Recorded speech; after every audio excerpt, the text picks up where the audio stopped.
तो जय हिंद साथियों, स्वागत है आप सभी लोगों का मेरे यूट्यूब चैनल में अमन एजुकेशन पॉइंट में। तो दोस्तों आज जो है मैं आप सभी लोगों के लिए बीए सेकेंड ईयर इग्नू के बीए सेकेंड ईयर इग्नू के भारत का इतिहास 1707 से लेकर के 1950 ईस्वी तक BHIC 134 का चैप्टर नंबर 11 लेके आया हूँ, जिसका नाम है महात्मा गांधी के तहत राष्ट्रवादी आंदोलन।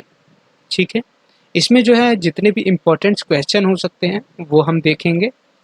पूरे साल तो हम लोगों ने बहुत मज़े किए, अब एग्ज़ाम की बारी आ गई है। दिसंबर से हम लोगों के एग्ज़ाम स्टार्ट हो रहे हैं, तो क्यों ना 1-2 महीने पहले से ही तैयारी करना शुरू कर दें। तो इसी के लिए मैं चैप्टर नंबर 11 लेके आया हूँ, धीरे धीरे सारे चैप्टर लेके आऊँगा। ठीक है, तो चलिए वीडियो को स्टार्ट करते हैं बिना किसी देरी के। सबसे पहला क्वेश्चन है, चंपारण किसान विपत्ति में गांधी जी की भूमिका का वर्णन करें। ठीक है, यानी कि जब चंपारण किसान आंदोलन हुआ था तो गांधी जी की क्या क्या उसमें भूमिका रही थी। तो 19वीं शताब्दी के प्रारंभ में यानी कि शुरुआत में जब यूरोपीय बागान मालिकों ने किसानों से एक अनुबंध करा लिया था, यानी कि एक पत्र पर हस्ताक्षर करवा लिए थे। ठीक है ना, किसने? यूरोप के जो खेतों के मालिक होते थे उन्होंने, जिसके अंतर्गत किसानों को अपनी भूमिका का 3/20वां हिस्सा जो है नील की खेती करने के लिए अनिवार्य हो गए थे, विवश हो गए थे। ठीक है, इतनी लाइन तो आप सभी लोगों को समझ में आ ही गई होगी कि 19वीं शताब्दी के प्रारंभ में यूरोपीय बागान मालिकों ने किसानों से अनुबंध करा लिया था, एक पत्र पर हस्ताक्षर करवा लिए थे, जिसके अंतर्गत किसानों को अपनी भूमि पे ना चाहते हुए भी 3/20वें हिस्से में, ठीक है, नील की खेती करना उनका अनिवार्य हो गया था, चाहे वो उनकी इच्छा हो या ना हो। यह व्यवस्था क्या कहलाती है? तो 3 काठिया पद्धति के नाम से जानी जाती है। ठीक है, यही जो होती है आपकी 3 काठिया पद्धति के नाम से जानी जाती है। तो एग्जाम में ये भी आ सकता है कि 3 काठिया पद्धति की क्या है, इसमें गांधी जी की भूमिका क्या रही थी। ठीक है, तो ये भी हो सकता है। 19वीं सदी के अंत में, देखिए ऊपर प्रारंभ में बात हो गई, अब अंत में बात कर लेते हैं। जर्मनी में क्या हो गया था? रासायनिक रंगों का विकास हो गया था। ठीक है, किसका हो गया था? रासायनिक रंगों का विकास हो गया था, जिससे क्या होता है कि जिसने नील को बाजार से बाहर खदेड़ दिया। ठीक है, जिसने नील को, यानी कि अब नील की जरूरत ही नहीं पड़ी। अब जब रासायनिक रंगों के हमें मतलब विकास हो गया तो नील की बाजारों की हमें जरूरत नहीं पड़ी, तो उसे बाहर खदेड़ दिया गया। इसके कारण चंपारण में जितने भी बागान मालिक नील की खेती कर रहे थे वो उन्होंने बंद करने को विवश हो गए थे। ठीक है, मतलब जितने भी कहा गया, हाँ, जिसने नील को बाजार से बाहर खदेड़ दिया है, जिसके कारण चंपारण के बागान मालिक जो नील की खेती कर रहे थे उनको बंद करने में विवश हो गए। ठीक है, क्योंकि अब जरूरत ही नहीं पड़ी, क्योंकि रासायनिक रंगों का विकास हो गया ना। किसान भी मजबूरन नील की खेती से छुटकारा पाना चाहते थे। ठीक है, किंतु परिस्थितियों को देखकर यूरोपीय बागान मालिक किसानों की व्यवस्था का फायदा उठाना चाहते थे। अब देखिए क्या हुआ कि जो यूरोप के बागान मालिक थे वो किसानों की व्यवस्था, ठीक है, उनका फायदा उठाना चाहते थे, उनका लाभ उठाना चाहते थे। उन्होंने क्या किया? दूसरी फसलों की खेती करने के लिए किसानों को अनुबंध से मुक्त करने की एक एवज में लगान और अन्य करों की दरों में अत्यधिक वृद्धि कर दी। मतलब समझ रहे हैं क्या कह रहा है? ये कहना चाहता है कि जो यूरोपीय बागान मालिक हैं उन्होंने व्यवस्था का फायदा उठाया और उन्होंने क्या किया कि दूसरे फसलों की जो खेती करते थे उस पे जो है लगान अधिक कर दिए। ठीक है, अब देखिए वो नील की खेती तो वैसे भी नहीं कर सकते थे, ठीक है, क्योंकि अब उसको बाजार से ही मतलब खरीद लिया, उसकी जरूरत ही नहीं हो सकती। तो किसानों को क्या हुआ कि अन्य खेती तो करना ही था, तो उसी पे क्या किया था उन्होंने? टैक्स और दरों की वृद्धि कर दी थी। इसके अतिरिक्त उन्होंने अपने द्वारा तय की गई दरों पर किसानों को अपने उत्पाद बेचने के लिए बाध्य किया। ठीक है, मतलब कि जो उन्होंने तय किया है टैक्स वगैरह, तो उसी पे वो जो है बेचने पे विवश हो गए थे। चंपारण से जुड़े एक प्रमुख आंदोलनकारी राजकुमार शुक्ल ने गांधी जी को चंपारण बुलाने का फैसला लिया। इसी सब को मतलब कि देखते हुए राजकुमार शुक्ल जी ने जो है गांधी जी को चंपारण बुलाया और इस स्थिति के बारे में बताया। ठीक है, अब देखिए गांधी जी राजेंद्र प्रसाद और ब्रिज किशोर और मजहर उल हक, महादेवी देसाई, नरहरि पारिक तथा जे.बी. कृपलानी के सहयोग से मामले की जांच करने चंपारण पहुंचे। ठीक है, गांधी जी के साथ कुछ और उनके दोस्त वगैरह आए चंपारण स्थिति को जांच करने के लिए। गांधी जी के चंपारण पहुंचते ही अधिकारियों ने तुरंत चंपारण से चलने का आदेश दिया। ठीक है, किंतु गांधी जी ने इस आदेश को मानने से इनकार कर दिया तथा किसी भी प्रकार के दंड को भुगतने का फैसला किया। ये है दोस्तों, मतलब कि गांधी जी के चंपारण पहुंचते ही अधिकारियों ने उन्हें तुरंत चंपारण से जाने का आदेश दिया था। ठीक है, मतलब कि जब गांधी जी चंपारण पहुंचे तो वहां के जो अधिकारी थे उन्होंने कहा कि गांधी जी आप यहाँ से चले जाइए। ठीक है, उनको यहाँ से जाने का मतलब कि आदेश दे दिया था। लेकिन जो गांधी जी थे उन्होंने आदेश को मानने से ही इनकार कर दिया। ठीक है, और किसी भी प्रकार के दंड को भुगतने का फैसला किया कि चाहे कुछ भी हो जाए मैं यहाँ से नहीं जाऊंगा। तत्काल ही उन्हें गिरफ्तार कर उन पर जिला न्यायालय से मुकदमा चलाया गया। जब उन्होंने ऐसा कह दिया तो उन्हें क्या कर लिया गया था, गिरफ्तार कर लिया गया था और जिला न्यायालय में मतलब कि उनकी मुकदमा चलाई जा रही थी। परंतु बिहार सरकार ने कमिश्नर और जिला न्यायालय को इस मुकदमे को वापस लेने का आदेश दिया।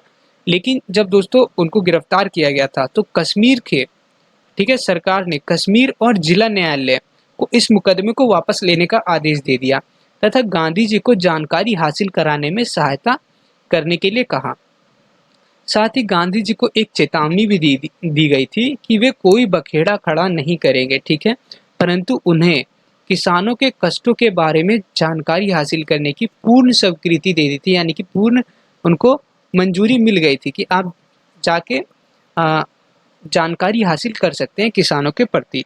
सरकार के इस अनुचित आदेश के, ठीक है, सरकार के इस अनुचित आदेश के विरुद्ध गांधी जी द्वारा अहिंसात्मक प्रतिरोध या सत्याग्रह का मार्ग चुनना विरोध का सर्वोत्तम तरीका था। गांधी जी की दृढ़ता के सम्मुख सरकार विवश हो गई, अतः उसने स्थानीय प्रशासन को अपना आदेश वापस लेने तथा गांधी जी को चंपारण के गांवों में जाने की छूट देने का निर्देश किया। मतलब कि अब गांधी जो है चंपारण के किसी भी गांव में आने जाने की छूट रख सकते हैं, उन्हें कोई कुछ नहीं कहेगा। ठीक है, इस बीच सरकार ने सारे मामले की जांच करने के लिए चंपारण एग्रियन कमेटी का गठन किया था। ठीक है, इस बीच मतलब कि चंपारण में क्या स्थिति चल रही थी इसी की जांच करने के लिए एक कमेटी का गठन किया गया था जिसका नाम है चंपारण एग्रियन कमेटी। ठीक है, तथा गांधी जी को भी इसका सदस्य बनाया गया था। ठीक है, इस कमेटी का गांधी जी को भी सदस्य बनाया गया। गांधी जी कमेटी को यह समझाने में सफल रहे कि तीन काठिया पद्धति समाप्त होनी चाहिए। ठीक है, तीन काठिया पद्धति क्या है मैंने आप सभी लोगों को बता दिया है ऊपर, और ये जो है समाप्त होनी चाहिए। उन्होंने आयोग को यह भी समझाया कि किसानों से पैसा अवैध रूप से वसूला गया है। ठीक है, उन्होंने जो है आयोग को यह भी समझाया था कि जो किसानों से पैसे लिए गए वो अवैध रूप से लिए गए हैं। ठीक है, उसके लिए किसानों को हर्जाना दिया जाए, मतलब कि किसानों को उसके लिए पैसे जो है कुछ वापस किए जाए। बाद में एक और समझौते के पश्चात गोरे बागान मालिक अवैध वसूली का 25% हिस्सा किसानों को लौटाने पर जारी हो गए। देख लीजिए, वापस से मतलब कि 25% जिन्होंने भी पैसे लिए थे उसका 25% जो है हिस्सा जो है किसानों को लौटाने पर विवश हो गए थे। इसके एक दशक के भीतर ही बागान मालिकों ने चंपारण छोड़ दिया था। अब जो है बागान मालिक ने क्या किया था, एक दशक के अंतर ही मतलब कि अपने जो है चंपारण को छोड़ के वहां से चले गए। इस प्रकार गांधी जी ने भारत की राजनीतिक में सफलतापूर्ण शुरुआत करी थी। ठीक है दोस्तों, ये होता है पहला क्वेश्चन खत्म, और मुझे उम्मीद है कि आपको ये क्वेश्चन बहुत ही अच्छे तरीके से याद हो गया होगा। मुझे नहीं लगता कि आपको इससे भी बेहतर कोई समझा सकता है और ना ही ऐसे कोई याद करवा सकता है। ठीक है, तो एक ही बार में आपको मेरे को लगता है कि पूरा क्वेश्चन जो है याद हो गया होगा। आपको सिर्फ क्या करना है, एक बार और देख लेना है। ठीक है गाइस, वीडियो को अच्छा लगा हो तो प्लीज़ वीडियो को लाइक कर दे और प्लीज़ चैनल को सपोर्ट करें। ठीक है, मैं ऐसी ही वीडियो और लेके आता रहूँगा। वीडियो बनाने में गाइस बहुत मेहनत लगती है, तो प्लीज़ वीडियो को ज़रूर लाइक करें और चैनल को सब्सक्राइब करें। चलिए क्वेश्चन नंबर दूसरा देख लेते हैं। गांधी जी द्वारा अपने आंदोलन में प्रयोग में लाए गए वैचारिक साधनों और तरीकों का संक्षेप में विश्लेषण कीजिए। मतलब कि ये कह रहे हैं कि गांधी जी द्वारा अपने आंदोलन में, जो गांधी जी ने आंदोलन किए थे उनके प्रयोग में लाए गए वैचारिक साधनों और तरीकों का, मतलब कि उन्होंने जो आंदोलन किए थे उसमें उनके वैचारिक साधन और तरीकों का विश्लेषण करना है, उनके बारे में बताना है। ठीक है, तो चलिए, गांधी जी की विचारधारा पर उनके अभिभावकों के दृष्टिकोण और तत्कालिक समाज और धार्मिक वातावरण का व्यापक प्रभाव पड़ा। मतलब कि जो गांधी जी का विचार है, ठीक है, उन पर उनके अभिभावकों का और दृष्टिकोण, ठीक है, अभिभावकों की दृष्टिकोण और तत्कालिक समाज और धार्मिक वातावरण का जो है बहुत ही गहरा प्रभाव पड़ा था उन पे। गांधी जी के अनुसार अगर हम माने तो उनकी प्रारंभिक विचारधारा को वैष्णव मत और जैन मत की पारंपरिक ने वैष्णव मत और जैन धर्म की परंपराओं ने भी जो है उनको प्रभावित किया था। इसके अंतर्गत एक भगवत गीता और ईसा मसीह के पहाड़ पर उपदेश से भी वो प्रभावित हुए थे। ठीक है ना, टोटल 3 चीज़ों से वो जो है प्रभावित हुए थे गांधी जी की विचारधारा से। पहला जो है अभिभावकों के दृष्टिकोण से प्रभावित हुए थे। ठीक है, इसी में जो है तत्कालिक सामाजिक और धार्मिक वातावरण से जो है प्रभावित हुए थे। दूसरा जो है वैष्णव मत और जैन धर्म की परंपराओं से जो है वो प्रभावित हुए थे। और तीसरा जो है भगवत गीता और ईसा मसीह के पहाड़ पर जो दिए गए उपदेश जो है उससे प्रभावित हुए थे। ठीक है, अब देखिए, टाल्स्टाय और थोरो और रस्किन जैसे दार्शनवादियों के लेखकों ने भी उनके चिंतन को प्रभावित किया था। मतलब कि ये जो थे टाल्स्टाय, थेरो, रस्किन, इन्हों जो लेखक थे, इन्होंने जो कुछ लिखा था उनके चिंतन ने भी इन्हें प्रभावित किया था। समय के साथ उनके अपने व्यक्तिगत अनुभवों ने उनकी विचारधारा के विकास और दिशा निर्धारण में सर्वाधिक योगदान दिया। गांधी जी द्वारा प्रयोग में लाए गए वैचारिक साधन जो है इस प्रकार है। सबसे पहले आता है सत्याग्रह। ठीक है, सत्याग्रह गांधी जी की विचारधारा का सबसे पहले मुख्य पहलू सत्याग्रह था। ठीक है, गांधी जी की विचारधारा का सबसे मुख्य पहलू जिसकी अगर हम बात करते हैं वो क्या था, वो था सत्याग्रह। ठीक है, जिसका प्रयोग गांधी जी ने दक्षिण अफ्रीका में ही किया था। जिसका प्रयोग गांधी जी ने सबसे पहले दक्षिण अफ्रीका में ही किया था, परंतु 1919 के उपरांत भारत के स्वाधीनता संग्राम में यह एक महत्वपूर्ण पहलू बन गया। ठीक है दोस्तों, उम्मीद करता हूँ आपको यहाँ तक समझ में आ गया होगा। सत्याग्रह को थोड़ा ध्यान से पढ़ना बहुत ही मोस्ट इम्पोर्टेंट है कि गांधी जी का जो विचारधारा का सबसे पहला पहलू जो आता है वो सत्याग्रह ही होता है, जिसकी शुरुआत उन्होंने दक्षिण अफ्रीका में ही कर दी थी। परंतु 1919 के उपरांत भारत के स्वाधीनता संग्राम में यह एक महत्वपूर्ण पहलू बन गया था। गांधी जी का मानना था कि शत्रु से अपनी बात मनवानी है तो हिंसा के स्थान पर सत्याग्रह का प्रयोग करना चाहिए। गांधी जी का मानना था कि शत्रु से अगर आपको अपनी बात मनवानी है तो हिंसा के प्रयोग नहीं करना चाहिए, बल्कि उसके स्थान पर सत्याग्रह का प्रयोग करना चाहिए। गांधी जी ने सत्याग्रह और निष्क्रिय प्रतिरोध के बीच अंतर करते हुए लिखा है कि निष्क्रिय प्रतिरोध एक कमजोर व्यक्ति का वह अस्त्र है जिसमें हिंसा और शारीरिक शक्ति का प्रयोग अपने उद्देश्य की पूर्ति के हेतु किया जाता है।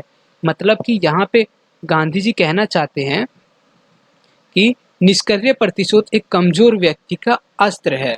ठीक है, जिसमें वो हिंसा का प्रयोग करता है, शारीरिक शक्ति यानी कि ये बल का प्रयोग करता है अपनी इच्छाओं को पूरा करने के लिए। ठीक है, जबकि क्या, जबकि सत्याग्रह शक्तिशाली व्यक्ति का अस्त्र है जो किसी भी प्रकार का हिंसा का प्रयोग नहीं करता है। ठीक है, प्रयोग नहीं करता है। गांधी जी के लिए सत्याग्रह मात्र एक राजनीतिक अस्त्र नहीं था, बल्कि उनके जीवन दर्शन और सिद्धांतों के व्यवहारों का एक भाग था। ठीक है, यहाँ पे आपको समझ में आया होगा, गांधी जी के लिए सत्याग्रह एक मात्र राजनीतिक अस्त्र नहीं था, बल्कि उनके जीवन दर्शन और सिद्धांतों के व्यवहार का एक महत्वपूर्ण भाग था। गांधी जी मानते हैं कि मानव जीवन का अंतिम उद्देश्य सत्य की खोज है। ठीक है, और क्योंकि कोई भी अंतिम सत्य को नहीं समझ सकता, इसीलिए उसे दूसरे व्यक्ति के सच की खोज में बाधा नहीं डालना चाहिए। ठीक है, आशा करता हूँ आपको सत्याग्रह तो बहुत ही अच्छे से समझ में आया होगा। मैंने बहुत ही अच्छे से समझाया है। वीडियो लंबी हो सकती है तो कोई दिक्कत वाली बात नहीं है। देखिए भाई, चैप्टर भी लंबे लंबे हैं और चैप्टर भी बहुत सारे हैं। ठीक है, और आप लोग सभी लोगों को पता है एक एक क्वेश्चन जो है 20-20 नंबर के आते हैं, तो भाई वीडियो तो लंबी होनी है ही। शॉर्ट तरीके से पढ़ना है तो मेरे पास कोई और विकल्प नहीं है, आप कहीं और से भी पढ़ सकते हैं। ठीक है, वैसे तो मैं एक ही बार में जो है पूरा क्वेश्चन आप सभी लोगों को याद करवा रहा हूँ, तो वीडियो को पूरा देखना, ठीक है। अहिंसा के बारे में बात करते हैं। अहिंसाग्रह सत्याग्रह का ही आधार है, ठीक है। सत्याग्रह का क्या है? आधार है, ठीक है। आधार जो है क्या है? अहिंसा है। गांधी जी कहते थे कि साधारण व्यक्ति को अपने राजनीतिक उद्देश्य की प्राप्ति के लिए अहिंसात्मक सत्याग्रह का प्रयोग करना चाहिए, ठीक है। लेकिन उन्होंने यह भी माना है कि अन्याय के सामने कायर दिखाने की अपेक्षा हिंसा का ही सहारा लेना चाहिए, ठीक है। उपवास और अहिंसात्मक धारणा, विभिन्न प्रकार की असहयोग और सविनय अवज्ञा, ये सब जो है सत्याग्रह के ही रूप है, ठीक है। सत्याग्रह के क्या क्या रूप है? एक तो तुम्हारा ये हो गया, अहिंसा हो गया, सविनय अवज्ञा आंदोलन जो हुए थे, ये सब क्या है? सत्याग्रह के ही रूप थे। अहिंसा सत्याग्रह की वह रूप है जिसमें सच्चे उद्देश्य की प्राप्ति की जा सकती है। गाइस समझ गए होंगे, मुझे नहीं लगता कि इसमें कुछ समझाने वाली कोई बात थी, बहुत ही साधारण डेफिनेशन दी गई है। अब देखिए, धार्मिक प्रतीकों का प्रयोग। दो अभी तक हमने यहाँ पे दो चीजें पढ़ ली है, एक सत्याग्रह और एक अहिंसा, ठीक है, गांधी जी की विचारधाराओं में। तीसरा आता है, क्या आता है? धार्मिक प्रतीकों का प्रयोग, ठीक है। तीसरा आता है धार्मिक प्रतीकों का प्रयोग। गांधी जी की विचारधारा को समझने के लिए धर्म के प्रति उनके दृष्टिकोण को समझना आवश्यक है। अगर आप गांधी जी की विचारधारा को समझना चाहते हैं तो चलिए उससे पहले क्या करते हैं? दृष्टिकोण को समझना आवश्यक है जो कि धर्म के प्रति होनी चाहिए। गांधी जी के लिए धर्म किसी एक विशेष धार्मिक समुदाय की सैद्धांतिक व्याख्या तक सीमित नहीं थी। वे समस्त धर्मों में निहित मूलभूत सत्य पर विश्वास करते थे, ठीक है। मतलब कि गांधी जी कहना चाहते हैं कि उनके लिए धर्म किसी एक व्यक्ति विशेष के लिए नहीं था, ठीक है। वे समस्त धर्मों में जो है निहित होता है मूल सत्य, उस पर विश्वास करते थे। गांधी जी के अनुसार धर्म व्यक्ति की समस्त गतिविधियों को प्रभावित करता है, ठीक है। गांधी जी मानते थे कि धर्म जो है व्यक्ति की समस्त गतिविधियों को प्रभावित करता है। उन्होंने धर्म को राजनीतिक गतिविधियों का एक आधार माना है, ठीक है। किसकी? राजनीतिक गतिविधियों का आधार माना है। इसलिए उन्हें मुसलमानों को अंग्रेजी सरकार के विरुद्ध आंदोलन में लामबंद करने के खिलाफत आंदोलन का समर्थन किया। किंतु गांधी जी द्वारा राम राज्य जैसे धार्मिक विचार भी राष्ट्रीय आंदोलन या सांप्रदायिकता की समस्या को हल नहीं कर पाए। चौथा आता है आपका हिंद स्वराज का विचार, ठीक है। गांधी जी की एक पुस्तक थी जिसका नाम था हिंद स्वराज। किसका? गांधी जी की एक पुस्तक थी जिसका नाम था हिंद स्वराज, ठीक है। इसमें जो है हमें गांधी जी की दर्शन का एक अन्य महत्वपूर्ण जो है पहलू देखने को मिलता है। इस पुस्तक द्वारा गांधी जी ने समझाया है कि भारतीयों का वास्तविक शत्रु जो है अंग्रेजों का राजनीतिक प्रभाव ना होकर आधुनिक पश्चिमी जो है सभ्यता है, ठीक है। गांधी जी ने इस पुस्तक में बताया है जो कि भारतीयों का वास्तविक शत्रु जो है अंग्रेज या अंग्रेजों के राजनीतिक प्रभाव नहीं है, बल्कि भारतीय सभ्यता पे जो हावी हो रही है ना पश्चिमी सभ्यता, वो है, ठीक है। तो देखिए, पश्चिमी सभ्यता है जो भारतीय सभ्यता पर क्या हो रही है? हावी हो रही है। पश्चिमी पाश्चात्य मतलब कि इसी से जो है पद्धति से शिक्षित हुए भारतीयों को आधुनिकता के प्रभाव के आकार, ठीक है, भारतीयों की आधुनिकता के प्रभाव से आकर भारत की प्राचीन धरोहर को नष्ट करना नहीं चाहिए, ठीक है। स्वराज और स्वशासन को स्थिरता तभी प्राप्त हो सकती है जब भारतीय आधुनिक सभ्यता के पीछे भागने के बजाय अपनी परंपरा सभ्यता का अनुसरण करेंगे या अनुकरण करेंगे। तो गांधी जी यहाँ पे ये कहना चाहते हैं कि जो आप लोग नई आधुनिक सभ्यता पर बिलीव कर रहे हो, उसमें आके जो है आप पुरानी परंपरा या इमारतों को आप ध्वस्त कर रहे हो, वो जो है हमें नहीं करना चाहिए। गांधी जी ने लिखा था कि भारतीयों की मुक्ति इसी में है कि उन्हें जो कुछ पिछले 50 वर्षों में सीखा है उसे भुला दे, ठीक है। उन्होंने कहा है कि गांधी जी ने कि जो तुमने आधुनिक चीजें 50 वर्षों में पिछली जो भी सीखी है, आप उन सभी चीजों को भुला दीजिए, जैसे कि रेलगाड़ियों, तार, अस्पताल, वकील, डॉक्टर और इसी प्रकार की सब आधुनिक वस्तुओं को क्या होना चाहिए? भूल जाना होगा, ठीक है। और उच्च वर्ग को साधारण किसान जैसा जीवन व्यतीत करना सीखना होगा। यानी कि जो उच्च वर्ग थे उन्हें साधारण व्यक्ति की तरह जो है जीवन व्यतीत करना सीखना होगा। हिंद स्वराज की धारणा को बल देने के लिए उन्होंने खादी, ग्रामीण पुनर्गठन और हरिजन कल्याण का कार्यक्रम आदि का समर्थन किया। हाँ, इससे जो है सामाजिक और आर्थिक मजबूती भी प्राप्त होगी, है ना? इनका यह मानना है कि इस कार्यक्रम में गांव के लोगों की समस्या का जो है पूर्ण हल नहीं निकल पाया था, लेकिन इसके द्वारा एक निश्चित सीमा तक गांधी जी उनकी स्थिति को सुधारने में सफल रहे। वास्तव में इस कार्यक्रम के माध्यम से गांधी जी ने देश में सामाजिक और धार्मिक सुधारों के लिए एक महत्वपूर्ण चेतना जागृत कर दी।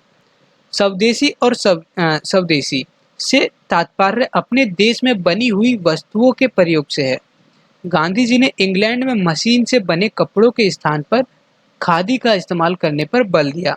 ठीक है, गांधी जी ने इंग्लैंड में मशीन से बने कपड़ों के स्थान पर जो है खादी के जो इस्तेमाल करने पर बल दिया गया था। उनका मानना था कि स्वदेशी उद्योग को बढ़ावा देकर किसान अपनी आय में वृद्धि करके गरीबी को हटा सकते हैं। विदेशी कपड़े की खरीद से कमी करके इंग्लैंड को हो रही धन की निवासी को भी रोक सकते हैं। मतलब कि विदेशी कपड़े की खरीदी में जो कमी करके अगर हम विदेश से कपड़ा ना खरीदे तो जाहिर सी बात है इंग्लैंड को जो है धन की क्या हो जाएगी, कमी हो जाएगी। यही गांधी जी यहाँ पे कह रहे हैं।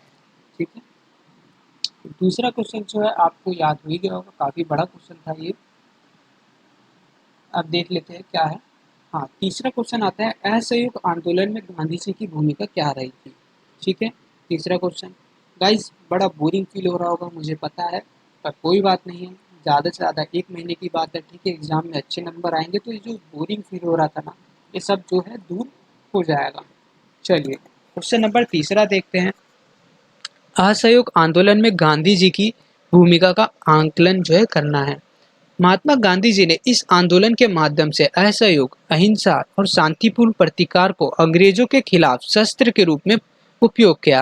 ये तो बड़ी इजी डेफिनेशन थी कि गांधी जी ने आंदोलन में असहयोग आंदोलन, अहिंसा, शांतिपूर्ण का प्रयोग करते हुए जो है अंग्रेजों के खिलाफ शस्त्र का प्रयोग किया था।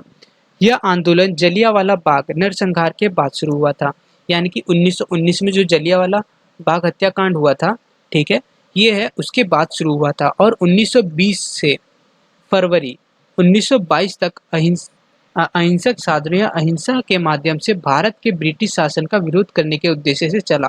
यानी कि ये जो है 1920 से लेकर के 1922 तक जो है ब्रिटिश शासनों के विरोध में चलाया गया था।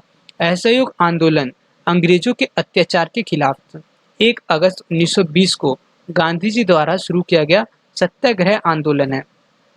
ठीक है दोस्तों, असहयोग आंदोलन अंग्रेजों के अत्याचार के खिलाफ, ठीक है, अंग्रेजों के अत्याचार के खिलाफ 1 अगस्त 1920 को गांधी जी द्वारा शुरू किया गया ये सत्याग्रह आंदोलन है।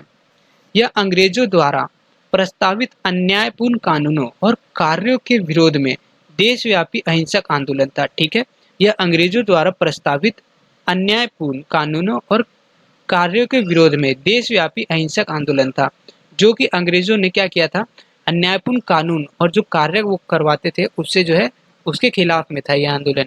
प्रथम विश्व युद्ध हुआ था, ठीक है, और फिर एक रोलेट एक्ट कानून वो पारित किया गया था, और एक जलियांवाला बाग हत्याकांड हुआ था। ठीक है, मोंटेग्यू चेम्सफोर्ड सुधारों के प्रभाव ने असहयोग आंदोलन की पृष्ठभूमि जो है तैयार करी थी। ठीक है, यहाँ से देखिए दोस्तों, प्रथम विश्व युद्ध शुरू हुए थे, उसके बाद एक रोलेट एक्ट पारित किया था, फिर जलियांवाला बाग हत्याकांड हुआ था, फिर मोंटेग्यू चेम्सफोर्ड जो है रूल लागू किया गया था। इसी से जो है प्रभावित होकर जो है असहयोग आंदोलन जो है भूमिका की तैयार करी गई थी। गांधी जी दक्षिण अफ्रीका में रहते हुए भी भारतीय हिंदू मुस्लिम की एकता में रुचि लेने लगे थे। ठीक है, जब गांधी जी दक्षिण अफ्रीका में ही रह रहे थे तभी से उनको जो है भारतीय हिंदू और मुस्लिम दोनों में ही एक रूपता जो है रुचि लेने लगे थे, एकता में। उनके अनुसार लखनऊ समझौता हिंदू मुस्लिम एकता का मजबूत आधार नहीं बन पाया था।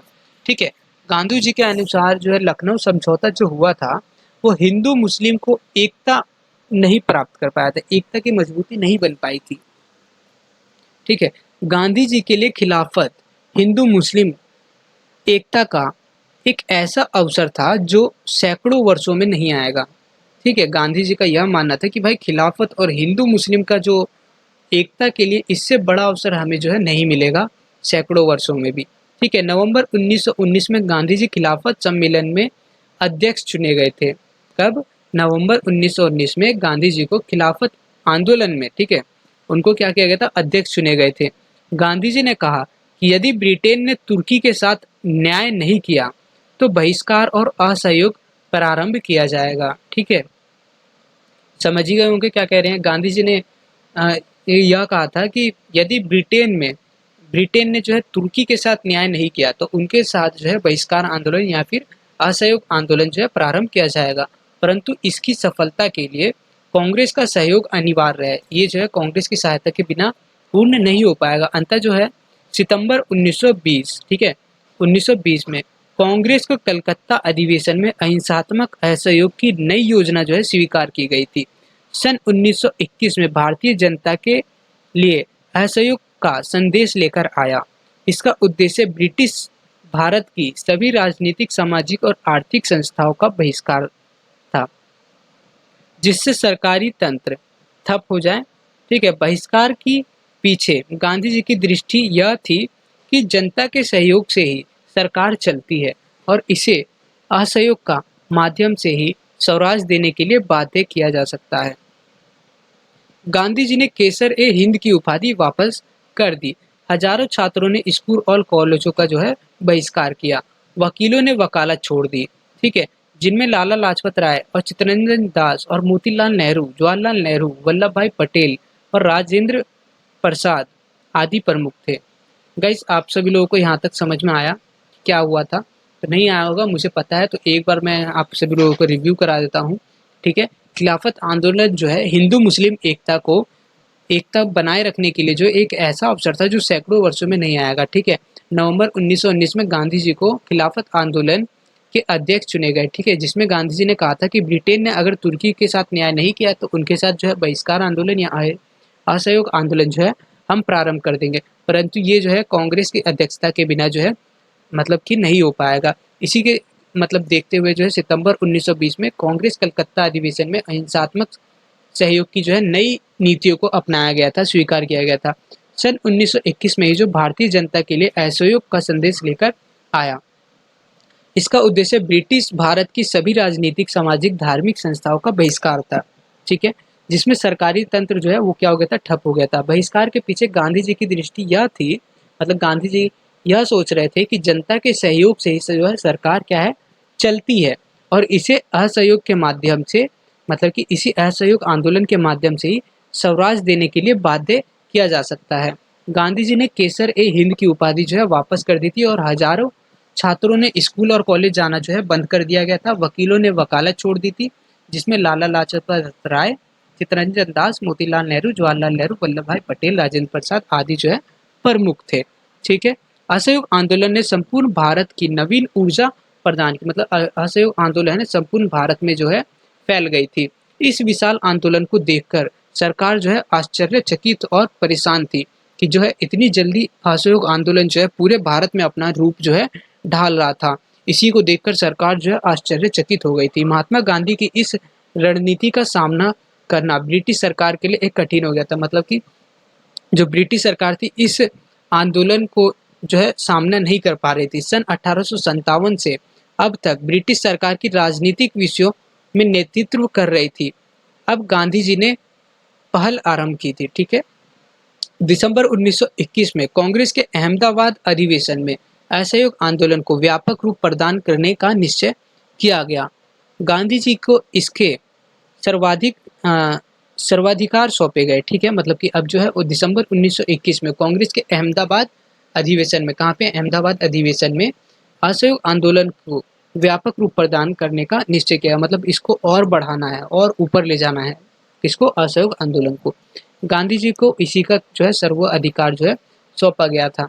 गांधी जी ने 1 फरवरी 1922 को इस संदर्भ में वायसराय को एक चेतावनी देने वाला पत्र भी लिखा था। ठीक है, बारदोली में इस आंदोलन की पूरी तैयारी की जा चुकी थी, किंतु चोरी चोरा कांड के कारण इसे बदलना पड़ा। ठीक है दोस्तों, गांधी जी ने क्या किया था? वायसराय को चेतावनी भी दी थी, उनको पत्र भी लिखा था कि बारदोली में इस आंदोलन की पूरी तैयारी भी हो चुकी थी, परंतु जो है उसी समय एक चोरी चोरा कांड जो है हो गया था, जिसके कारण जो है हमें इसे बदलना पड़ गया था। गांधी जी के द्वारा असहयोग आंदोलन को वापस लेने के इस कदम का भी सभी कांग्रेस नेताओं ने विरोध किया। मतलब कि जब जो चोरी चोरी कांड हुआ था तो गांधी जी ने असहयोग आंदोलन को वापस ले लिया था, परंतु सभी कांग्रेस नेताओं ने जो है इसका क्या किया था, विरोध किया था। मोतीलाल नेहरू और लाला लाजपत राय ने जेल से गांधी जी को एक पत्र लिखा और इसमें कहा कि एक स्थान के पाप के कारण सारे देश को दंडित किया गया है। समझ रहे हैं दोस्तों? जब गांधी जी ने असहयोग आंदोलन को वापस किया था तो कांग्रेस के जो नेता थे इनका विरोध किए। मोतीलाल नेहरू और लाला लाजपत राय जो कि जेल में थे, वहां से उन्होंने एक पत्र लिखा कि इसमें कहा है कि एक स्थान के पाप के कारण सारे देश को दंडित किया गया है। ठीक है।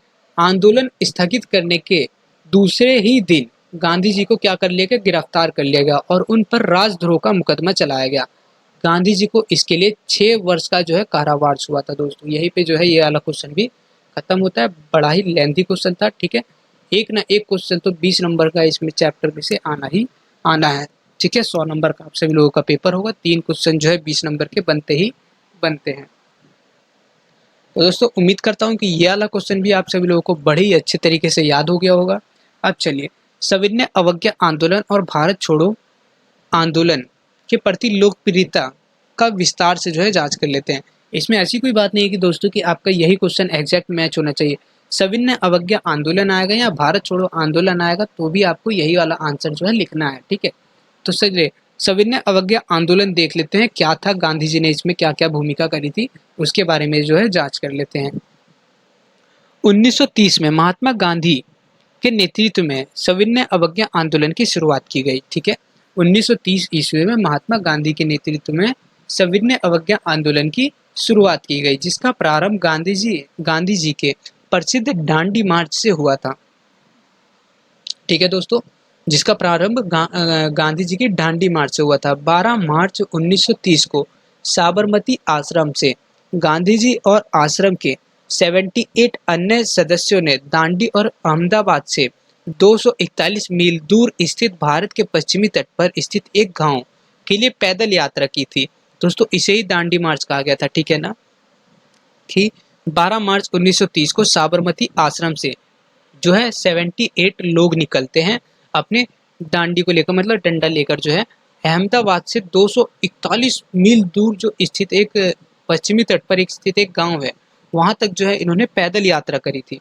वे 6 अप्रैल 1930 को दांडी पहुंचते हैं। ठीक है दोस्तों, मतलब कि कब चले थे, 12 मार्च से चले थे और 6 अप्रैल को पहुंचे थे, जहां उन्होंने नमक कानून तोड़ा था। क्या तोड़ा था, नमक कानून तोड़ा था।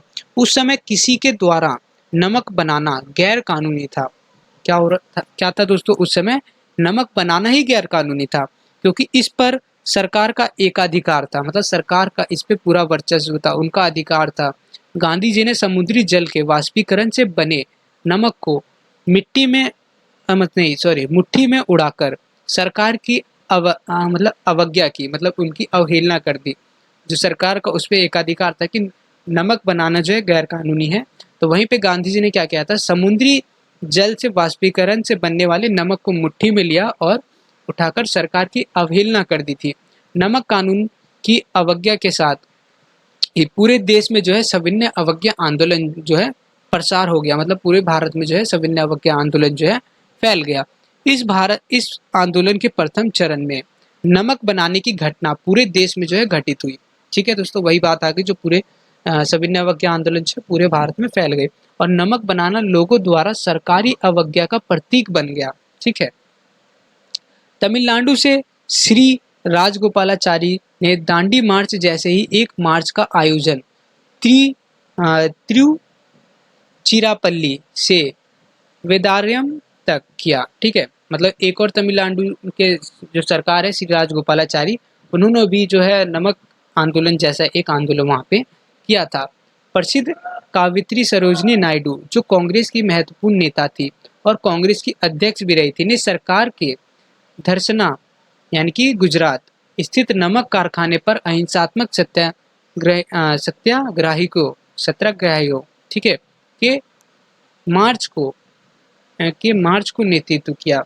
सरकार द्वारा बर्बरतापूर्व किए गए लाठीचार्ज से 300 से अधिक लोग जो है घायल हुए थे और 2 लोगों की मौत हो गई थी। 2 लोगों की क्या हो गई थी? मौत हो गई थी।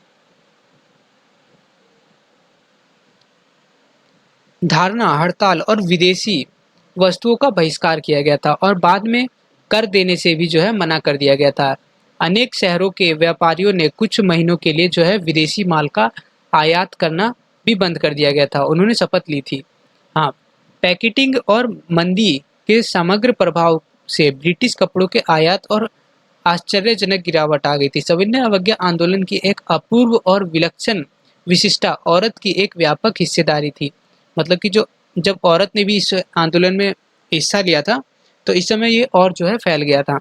इस आंदोलन में व्यापार या किसानों परिवारों की औरतें दुकान का घेराव और लाठियों का सामना कर रही थी, जेल जा रही थी। महिलाओं की बड़ी संख्या सहित लाखों लोगों ने इस आंदोलन में भाग लिया था। ठीक है दोस्तों, सविनय अवज्ञा आंदोलन में बहुत ही सारे लोगों ने जो है भाग लिया था। अब जो है भारत छोड़ो आंदोलन के ऊपर भी हम लोग जो है चर्चा कर लेते हैं। दूसरे विश्व युद्ध की शुरुआत हो चुकी थी। ठीक है, दूसरे विश्व युद्ध की शुरुआत हो चुकी थी कब? यानी कि 1939 ईस्वी में। और इससे मित्र राष्ट्र हारने लगे थे। क्या हुए थे? इससे मित्र राष्ट्र जो है हारने लगे थे। मित्र देश यानी कि अमेरिका, रूस, चीन, ब्रिटेन पर लगातार जो है दबाव बना रहे थे। ठीक है, बना रहे थे कि वह भारतीयों का समर्थन प्राप्त करने का प्रयास करें। अपने इसी उद्देश्य की पूर्ति के लिए उन्होंने जो है स्टेफोर्ड क्रिप्स को मार्च 1942 में भारत भेजा था। ठीक है, भारतीयों की मांग पूर्ण स्वराज थी, जबकि ब्रिटिश सरकार भारत को पूर्ण स्वराज नहीं देना चाहती थी। वह भारत की सुरक्षा अपने हाथों में ही रखना चाहती थी और साथ ही गवर्नर जनरल के वीटो अधिकारों को भी बनाए रखने के पक्ष में थी। भारतीय प्रतिनिधियों ने क्रिप्स मिशन के प्रस्ताव को खारिज कर दिया, यानी कि मना कर दिया। क्रिप्स मिशन के असफलता के बाद भारतीय राष्ट्रीय कांग्रेस समिति की बैठक की गई थी, जो कि 8 अगस्त 1942 को मुंबई में हुई थी। इसमें यह निर्णय लिया गया था कि भारत अपनी सुरक्षा जो है स्वयं करेगा और साम्राज्यवाद तथा फासीवाद का विरोध करेगा। दोस्तों, यहाँ तक आप सभी लोगों को समझ में आया कि इसमें भारत छोड़ो आंदोलन में क्या कहा गया? नहीं आया होगा तो चलिए मैं बता देता हूँ कि दूसरे विश्व युद्ध के बाद ही 1939 में मित्र राष्ट्र जो है हारने लगे थे। तो जो मित्र राष्ट्र कौन कौन से थे? तो मित्र राष्ट्र जो है अमेरिका हो गया, रूस हो गया, चीन हो गया। ब्रिटेन जो है भारत पर लगातार जो है दबाव बना रहे थे कि उनका समर्थन जो है प्राप्त हो जाए भारत का। तो अपनी इसी उद्देश्य की पूर्ति के लिए उन्होंने एक स्टेफोर्ड क्रिप्स को जो है मार्च 1942 में भारत भेज दिया था। तो भारत में जब भेजा गया तो उनको पूर्ण स्वराज जो है भारत मांग रहे थे, लेकिन ब्रिटिश सरकार उनको पूर्ण स्वराज नहीं दे रही थी। वो चाहती थी कि भारत की सुरक्षा वो अपने हाथों में लेगी। ठीक है, लेकिन भारत ऐसा नहीं चाहता था। भारत चाहता था कि भारत अपनी सुरक्षा क्या करेगा? स्वयं करेगा। इसी के मतलब कि भारतीय राष्ट्रीय कांग्रेस समिति की बैठक की गई थी इसी के उद्देश्य के लिए 8 अगस्त 1942 को। ठीक है, और इसी में यह निर्णय लिया गया था कि भारत जो है अपनी सुरक्षा खुद करेगा, साम्राज्यवाद और फासीवाद का क्या करेगा? विरोध करेगा। इसी के पश्चात कांग्रेस भारत छोड़ो आंदोलन प्रस्ताव जो है लाई थी। ठीक है, इसी के पश्चात यानी कि इसी के उपरांत जो है कांग्रेस भारत छोड़ो आंदोलन का प्रस्ताव लाई, जिसमें कहा गया कि स्वतंत्रता प्राप्ति के बाद भारत अपने सभी संसाधनों के साथ जो है फासीवादी और साम्राज्यवादी ताकत के विरुद्ध लड़ रहे देशों की ओर से युद्ध में शामिल हो जाएगा। ठीक है दोस्तों, भारत अपने मतलब कि इसके पश्चात ही कांग्रेस जो है भारत छोड़ो आंदोलन का प्रस्ताव लाई थी, जिसमें यह कहा गया है कि स्वतंत्रता प्राप्ति के बाद जैसे ही भारत को स्वतंत्रता प्राप्त हो जाएगी, भारत अपने सभी संसाधनों के साथ फासीवादी और साम्राज्यवादी ताकतों के विरुद्ध लड़ रहे देशों में जाकर के युद्ध में शामिल हो जाएगा। इस प्रस्ताव में देश की स्वतंत्रता के लिए अहिंसा पर आधारित जन आंदोलन की शुरुआत को अनुमोदन प्रदान किया गया। ब्रिटिश सरकार आंदोलन के दमन का पूर्ण प्रयास कर रही थी। 9 अगस्त को अपनी गिरफ्तारी से पूर्व गांधी जी ने देश के जो है निम्न संदेश दिया। गांधी जी के देश के नाम पे जो है संदेश दिया था। प्रत्येक व्यक्ति इसके लिए स्वतंत्र है कि वह हड़ताल और अन्य अहिंसक साधनों के गतिरोध पूरा करने के लिए अहिंसा के अंतर्गत अपनी आखिरी हदों तक काम करे। मतलब गांधी जी ने पूरी छूट दे दी थी। सत्याग्रह को जीवन के लिए नहीं बल्कि मृत्यु के लिए बाहर निकालना है। उन्होंने मृत्यु का सामना करना है, उसे गले लगाना है। जब प्रत्येक व्यक्ति मरने के लिए निकलने लगे, तभी देश जो है जीवित रहेगा। ठीक है, करेंगे या मरेंगे। इस तरह भारत छोड़ो के आंदोलन के दौरान अंग्रेज जो है अंग्रेजों भारत छोड़ो या करो या मरो भारतीयों का नारा बन गया था। ठीक है दोस्तों, इसी आंदोलन में जो है ये नारा निकाला गया था कि अंग्रेज भारत छोड़ो या करो या मरो जो है भारतीयों का नारा बन गया था। ब्रिटिश सरकार द्वारा रात को 12 बजे सभी बड़े नेता गिरफ्तार कर लिए गए। ठीक है, ब्रिटिश सरकार के द्वारा रात को 12 बजे सभी भारत के जो बड़े नेता थे उनको गिरफ्तार कर लिया गया। उन्हें देश के अलग अलग भागों में जेल में डाल दिया गया। इसके विरोध में देश के प्रत्येक भागों में जो है हड़ताल और दंगे फसाद जो है हो गए थे।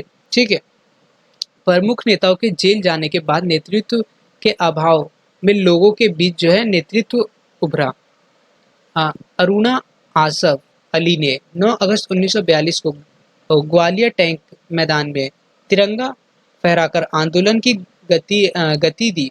ठीक है, जयप्रकाश नारायण, राम मनोहर लोहिया, ठीक है, राम मनोहर लोहिया, अच्युत पटवर्धन इत्यादि नेताओं ने भूमिगत रहकर आंदोलन को नेतृत्व प्रदान किया। मतलब इन लोगों ने जो है मतलब कि आंदोलन का नेतृत्व किया था। उषा मेहता ने अपने साथियों के साथ बम्बई के कांग्रेस रेडियो का प्रसारण किया। ब्रिटिश सरकार द्वारा पूरे देश में गोलीबारी, लाठीचार्ज और गिरफ्तारियां की गई।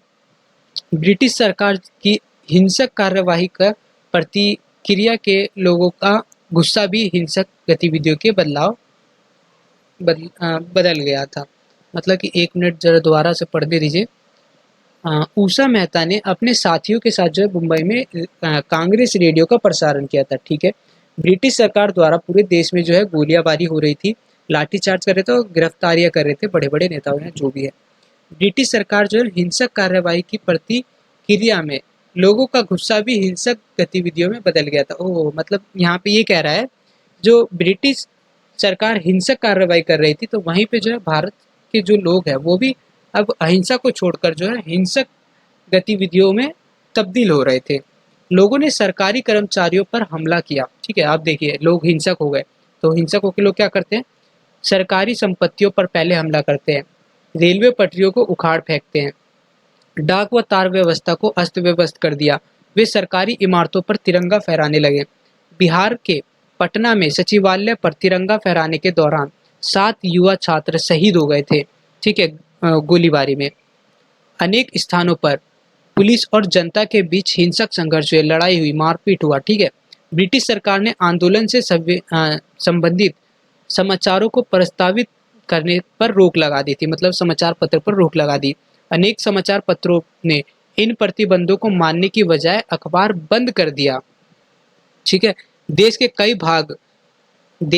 भाग जैसे संयुक्त प्रांत यानी कि उत्तर प्रदेश में बलिया, बंगाल में तामलुक, महाराष्ट्र में सतारा और कर्नाटक में धारवाड़ और उड़ीसा में क्या तलचर व बालासोर में लोगों द्वारा अस्थायी सरकार की स्थापना की गई।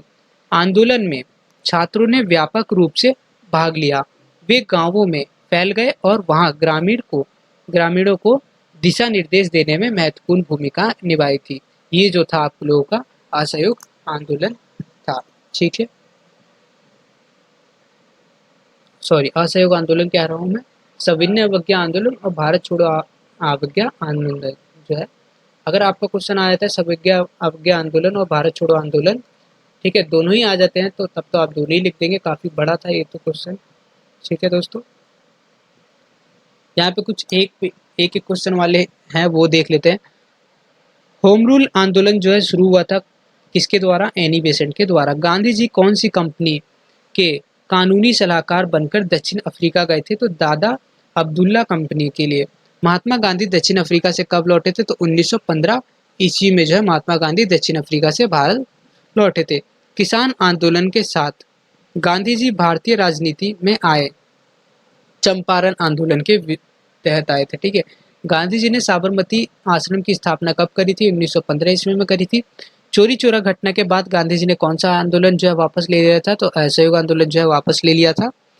मजदूरों की मांग को लेकर गांधी जी किस आंदोलन में पहली बार भूख हड़ताल करी थी, तो अहमदाबाद आंदोलन में गांधी जी ने कांग्रेस के किस अधिवेशन में एक बार अध्यक्षता की थी?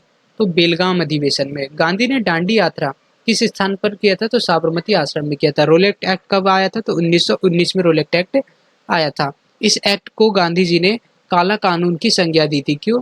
किसको? तो रोलेक्ट एक्ट को जो है काला कानून की संज्ञा दी गई थी। 1918 में किस आंदोलन में गांधी जी ने सत्याग्रह किया था? तो खेड़ा आंदोलन में। ठीक है, चलिए।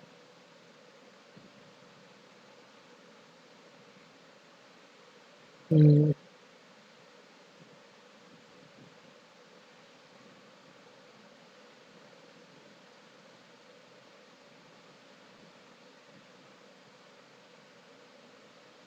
तो दोस्तों मुझे नहीं लगता कि और भी कोई ये इम्पोर्टेंट क्वेश्चन है। बाकी जितने भी इम्पोर्टेंट क्वेश्चन थे वो सब मैंने आप सभी लोगों को करा दिए थे। करीब 4 से 5 जो क्वेश्चन बन रहे थे। तो आप लोगों को यही देखना है। आपको अगर एक्स्ट्रा पढ़ना है तो नीचे भी ये क्वेश्चन दिए गए हैं, आप ये भी जो है पढ़ सकते हैं। प्लीज़ वीडियो को लाइक एंड सब्सक्राइब कर दीजिएगा चैनल को, और प्लीज़ चैनल को थोड़ा सपोर्ट करिएगा दोस्तों, क्योंकि आप लोग सपोर्ट करोगे तो मैं ऐसे ही वीडियो जो है आपके सभी लोगों के लिए लेके आता रहूँगा। ठीक है, मैं मिलता हूँ अपने अगले वीडियो में। आप लोग जम के पढ़ाई करिए, जम के जो है एग्ज़ाम की तैयारी करिए। मैं मिलता हूँ अपने अगले वीडियो में, तब तक के लिए बाय एंड टेक केयर।